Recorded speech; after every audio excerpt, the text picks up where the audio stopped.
完美世界146集，10号开出仙弹，晋升到尊者后期阶段。天人族的10几位真神疯狂了，遍寻大地，结果却是无功而返。天人族的天神眼睛都红了，竟丢失了这等重要的神圣之物。若是他们足够谨慎，绝不会是这个结果。悔恨与自责让他们的心脏如同在被野兽啃食。这个人是谁？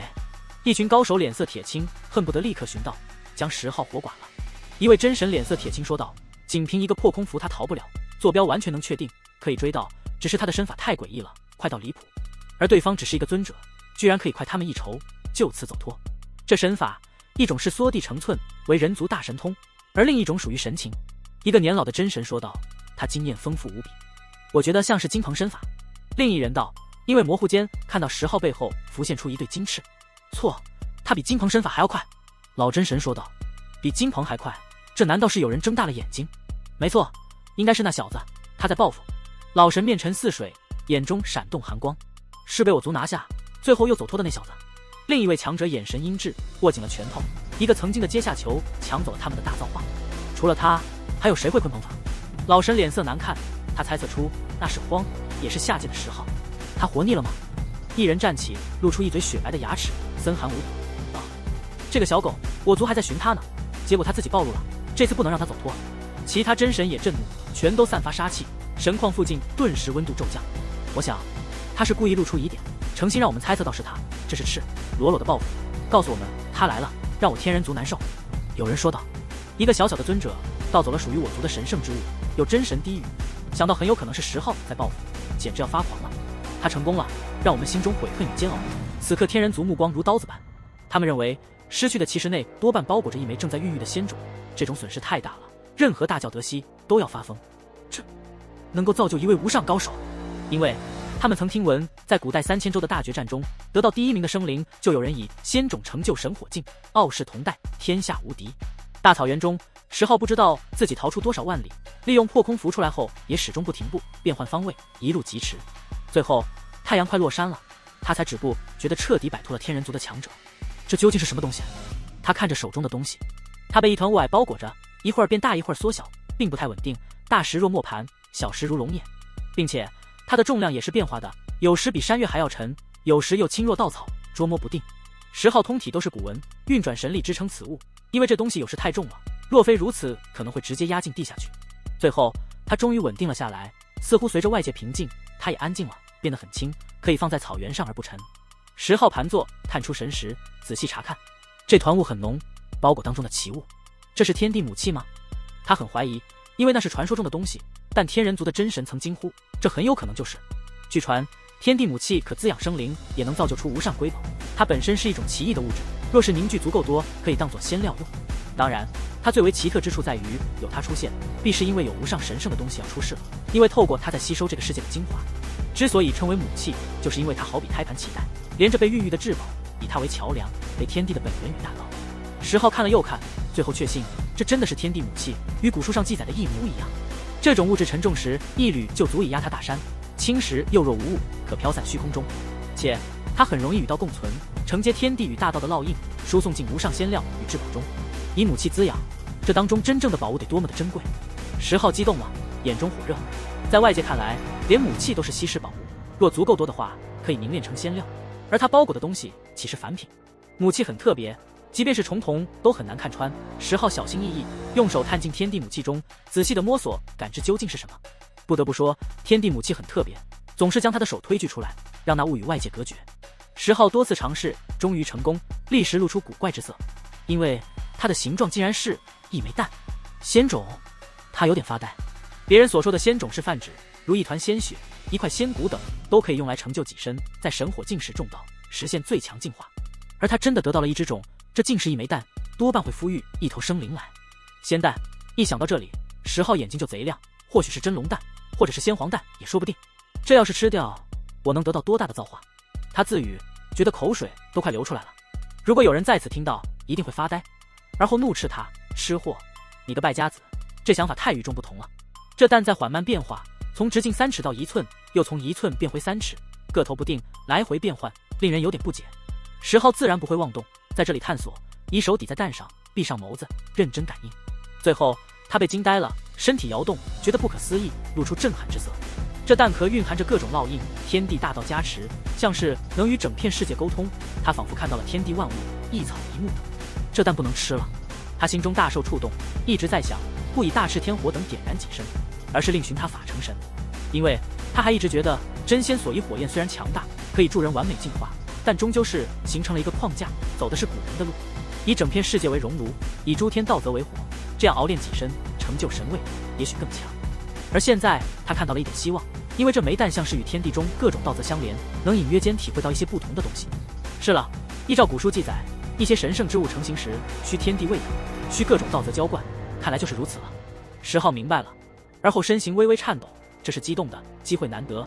他若持这枚蛋感悟，借此沟通各种大道，当作火种，比什么都强。不行，去问下老头子，他知道的比我多。石浩一刻也待不住了，因为这关乎着他的未来。只是稍微冷静后，他又有点迟疑。齐道林可不是善茬，臭名昭著，见到这枚蛋，万一灭了他，据为己有怎么办？我相信他。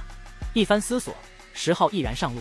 虽然相处时间不长，且也听到了齐道林各种恶名声，但是石浩的直觉却告诉他，老头子有一套独特的行事准则，不会那么做。毕竟对方知晓其身份，都没有夺他的雷地宝术以及鲲鹏法。石浩回来了，进入破落的山门内，开始请教。你说掏了一个鸟窝，得了一枚蛋。齐道林睁开了双目，结果双眼一下子直了。道主，你看这是什么蛋？吃下去的话，能有什么效果？石浩还是有点念念不忘。如果吃下一枚仙卵，也能悟道，他宁愿尝美味。你个败家子，还想吃？我揍不死你！齐道林疼得站了起来，追着石浩抡巴掌。哎呦！石浩惨叫，赶紧飞逃。他没有想到老头子反应这么大，根本不容他再说什么，一顿痛揍。冤死我了，不是这么回事！石浩大叫，玩笑开大了，莫名其妙被揍，他实在觉得冤，想抽自己两嘴巴，怎么也没有想到一句话而已，刺激得老头子追着他打。最终石浩解释清楚了，他龇牙咧嘴，身上剧痛，愤愤自语：招谁惹谁了？你说这是一枚蛋？齐道林古怪地看着他，难道不是吗？石浩狐疑，就知道吃，形状像蛋，它就是蛋。齐道林纠正，这绝非什么仙卵，而只是因为天地喂养它时形成了一层壳而已。究竟是什么？石浩问道。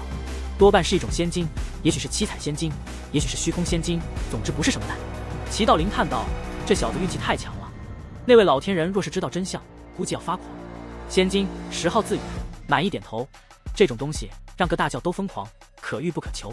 仙晶虽然让人痴迷，可让各大教主血拼，但这并不是此物最稀珍的地方。齐道林道，还有隐情？石浩问道。你已经感应到了，外面这层壳与天地中的各种道则纠缠，这才是古来难求的造化。齐道林郑重说道。按照齐道林所说，不管当中孕育了什么，但是价值最大的不是仙晶本身，而是目前的胎盘。所谓的胎盘，就是指母气、蛋壳等所有合在一起而形成的物质，它能与这大天地中的各种道亲和，再汲取养分。自古以来，有几人能看到神圣之物的形成过程？在其孕育与成型时，与之伴生的胎盘有不可思议的神效，与天地万道沟通交融，价值无量。单一的母气与单一的蛋壳都没有此效，唯有孕育时诸多物质这样结合在一起，才是造化。我是不是不需要神火了？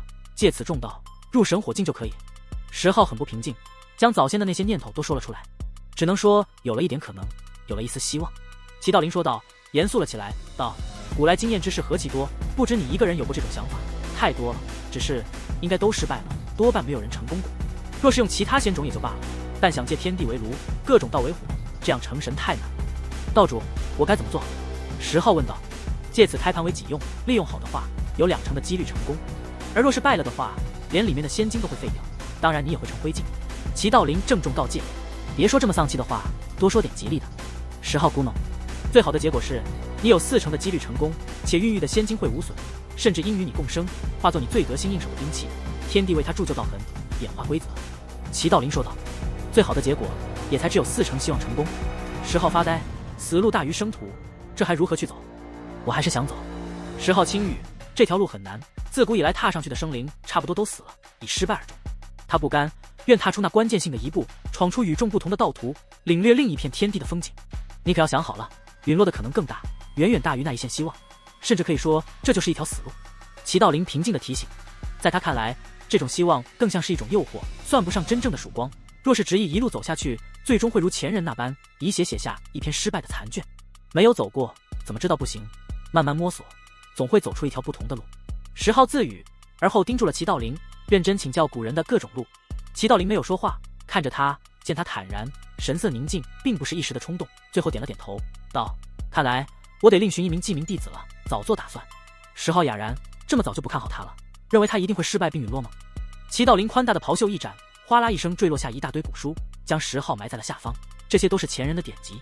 石浩相当的吃惊，在他的周围，古书成为一堆小山，一块又一块的骨头，有的为金黄色，有的银白锃亮，有的带着紫气，全部是凡品，呈现锐象。当中也有返璞归真的古块，十分陈旧，没有一点光泽，带着岁月的气息，记述着前贤的经验与道路。石浩从古书中随便拿了一块，仔细观看，刹那就被吸引住了。寿海历936852年，昆宇出世，背负天图，光照四方。石浩读到这里，相当的惊讶，这是寿海那块区域的一位古人，出生时具有大异象。他接着向下读去，发现此人果然不凡。昆宇横空，群星暗淡，19岁腾川入海，压3000州初代，天下第一。后弃蛊火，另寻道途，当岁伤。此人生平很简短，但极尽辉煌，古之罕有。可惜为了踏出一条不同的路，终究是死掉了。后面有后人的总结，记述了昆宇的那条路，令石浩心中大震，仔细研读。这绝对是秘本，便是各大道统中都不一定有。一般来说，这是禁书，因为会误导后世的天才等。石浩很投入，将每一行古文都读了数十遍，认真思忖与揣摩，分析天纵人物昆宇那条路的得与失。他放下了这部古书，已记下了所有。随后，石浩捡起另一块陈旧的古，蒙上了岁月的沉寂，一番研读，他心中难以宁静。这又是一位了不得的人物。火经历1243291年，武皇耀天，却进迟暮，火经末出。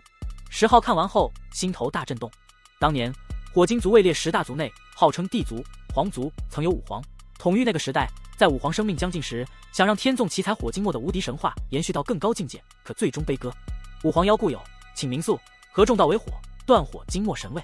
然众道失败，皇族没，人事臣服，火经保平，应承绝响。石浩一叹，真是可惜了。他快速查看，其他古书也都类似，都是前人曾走的路，被后世人记述下来，这是最宝贵的经验，可称之为秘典。这些古书的价值不好估量，落在当时生灵的手中，只能算是一文秘史。可若是被他这样的个别人看到，这就是天阶宝书。这些东西，石浩抬头看向齐道陵，一个人很难拥有这么多部，因为涉及到了一些大教的秘辛，都是我偷来的。齐道陵很坦然，甚至有点自傲。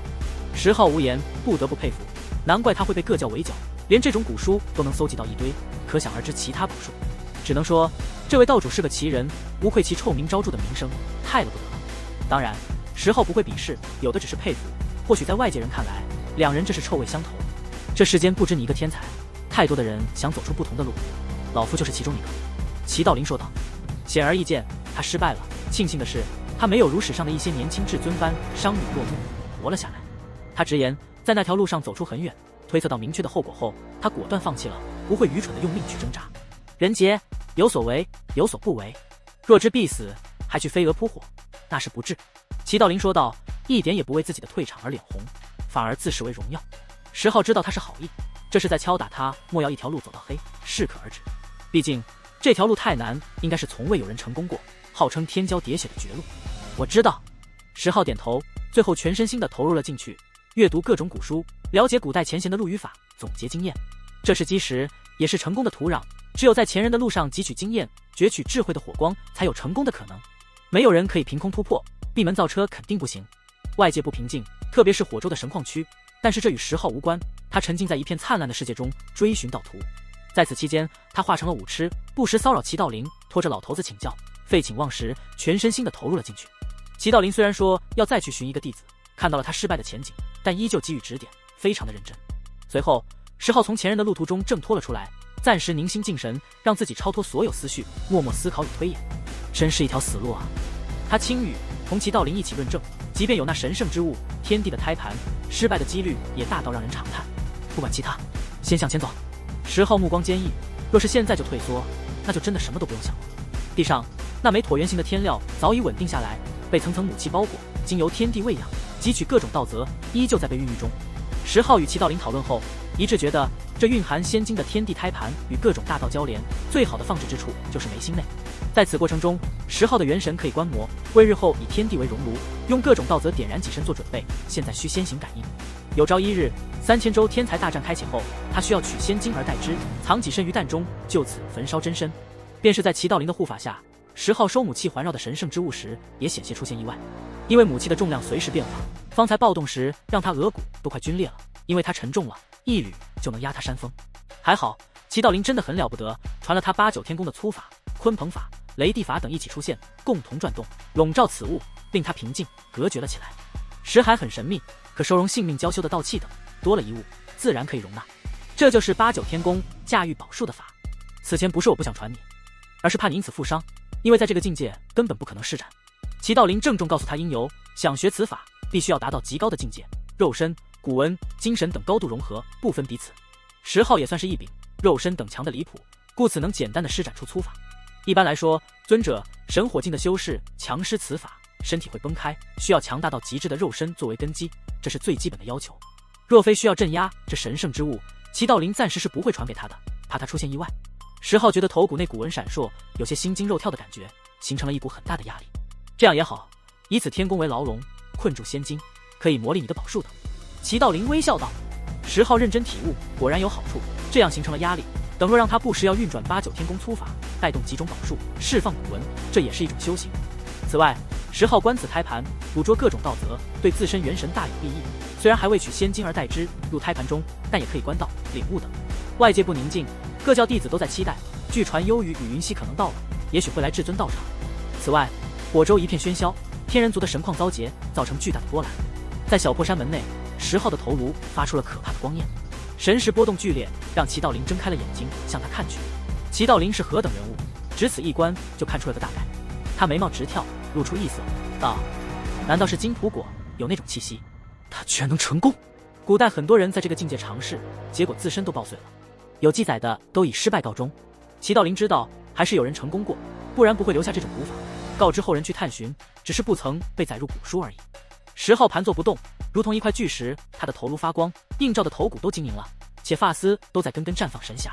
他一直都知道金蒲果可以壮大神识，滋养元神，但是成功炼化后一直不见动静，今日头骨中多了一物，反倒刺激了识海，发生异变。他的元神在壮大，药效显化，全部释放，精神力在快速滋长。可以看到10号的头骨内神识化形，最后蜕变成一个圣光熠熠的小人，灿烂夺目，盘坐在那里，非常的强大。与此同时，他肉身发光，古文一层又一层的亮起，笼罩全身，所有毛孔喷薄恐怖血气冲霄而上，远远望去，如同一片血色天幕。最后，诸多血精回归，敛于他的体魄中，他突破了。10号晋升到尊者后期阶段，积累太多，今日随着元神壮大，他自身的境界也破关，更上一层楼，让他异常的强大。10号站起身来，向着山门外望去。